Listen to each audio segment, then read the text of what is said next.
స్పందించారు. ఇది తీవ్ర దురదృష్టకర ఘటన అని ఎక్స్పీగా విచారణ వ్యక్తం చేశారు. అనంతరం రైలు ప్రమాదం జరిగిన ప్రాంతానికి వెళ్లి పరిస్థితిపై అధికారులను వివరాలను తెలుసుకున్నారు. సిగ్నల్ జంపు కారణంగా ఈ ప్రమాదం చోటు చేసుకున్నట్టు అధికారులు ప్రాథమికంగా తెలిపారు. రెడ్ సిగ్నల్ వేసిన గూడ్స్ రైలు పట్టించుకోకుండా వెళ్ళినట్టు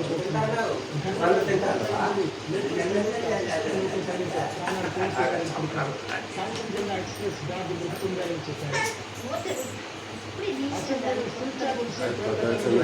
పశ్చిమ బెంగాల్లో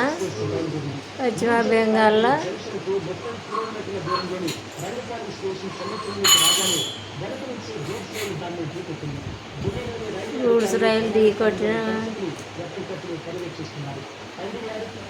పాపం ఎంతమంది చనిపోయినరు.